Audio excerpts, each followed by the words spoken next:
If I can have your attention a minute, I really appreciate family and friends being here to share this moment with our hero, Jack.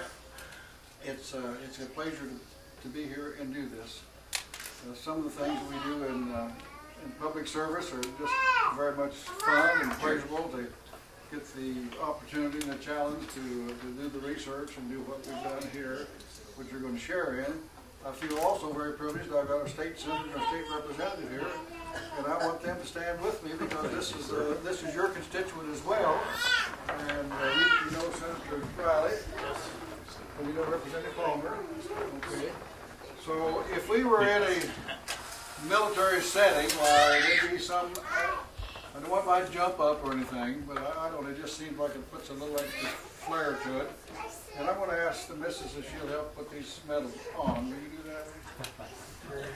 I'm supposed to take it easy. Well, we're gonna let you have. I'll help.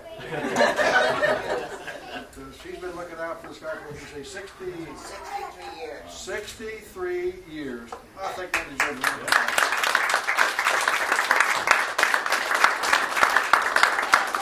If I had to help pin the medals on, it'll be the first time I'll get a stick of pin. Well, we heard about you. And so we don't have pins. We got them on the clip. Actually, it makes it easier. Okay, so now, if we could, but an adjutant would stand forth in a military situation and say, "Attention to orders," by order of the President of the United States, and would take us into the order that would be presented, and these presentations would be made. Jack Frost has served us admirably. He served us with great distinction, and as you all see that in just a few moments as he receives this whole tray of awards, starting with the Distinguished Flying Cross, is awarded to United States military personnel for heroism, extraordinary achievement that is clearly distinctive involving operations during aeroflight that are not routine. He kind of put it on the line. Jack, would you come up here, please? And your lovely wife, as you will. Okay. Now, what this has got a little clip here. Let's see what you got in your jacket.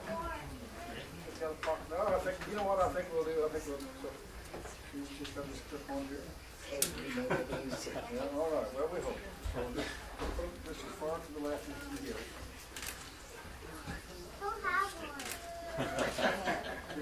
She can't, we got two. Next is the Air Medal. The Air Medal was awarded for heroic actions and meritorious service while participating in aerial flight. Awards for meritorious service were made for sustained distinction in performance of duties involving regular and frequent participation in flight operations. These individuals must make a discernible contribution in the operational land combat mission or the mission of the aircraft in flight. And so we award the Air Medal.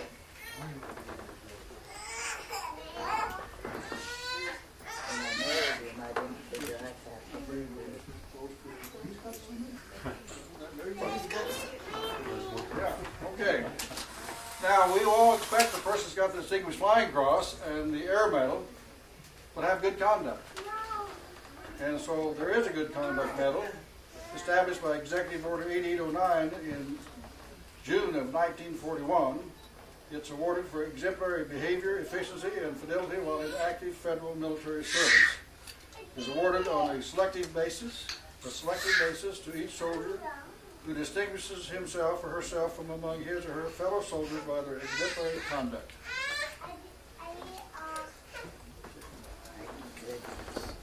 Didn't know it was this good. She said she didn't know he was that good. That's before I got acquainted with it.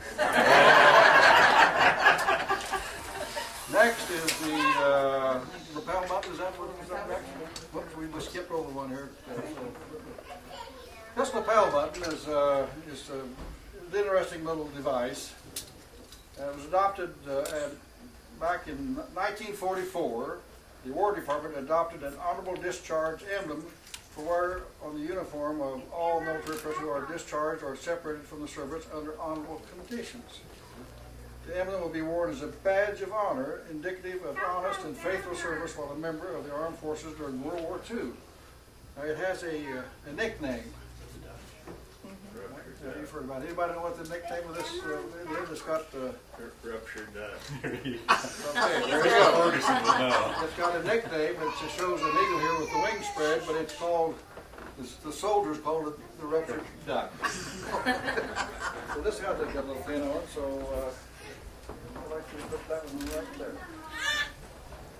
So I'll take that all right there. One of those. In the bag. Yeah, I want to help you. Thank you much. Okay.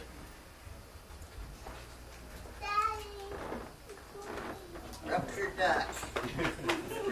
Next is the American Campaign Medal, awarded to a member of the Armed Services for a service within the American Theater, December the 7th, 41 until March 2 of 46, established by executive order by President Roosevelt.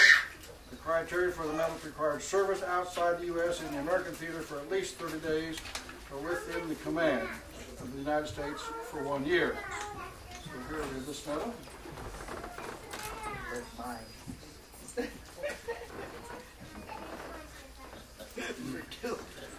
Next we have the Asiatic-Pacific Campaign Medal, authorized in 1942, amended in March of 46, to members of the U.S. Armed Forces for at least 30 consecutive days of service in war.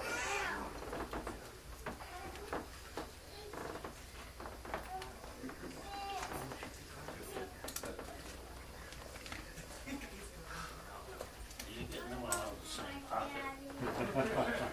You get it? Yeah. We don't have any more. And last we have is the World War II Victory Medal, authorized by an act of Congress in 1945 for members of the Armed Forces who served at least a day of honorable active federal service between December the 7th, 1941 and December 31, 1946. The medal provides deserving recognition to all American veterans who served in World War II.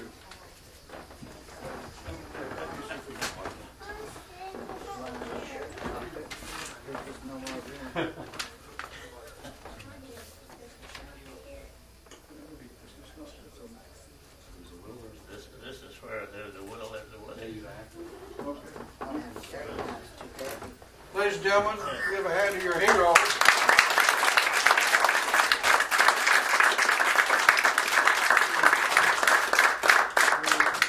He served us with honor and distinction. Jack, thank you for your service. Thank you so much. Thank you. I appreciate everything you've gone through to get this. You're welcome. Thank you all so much.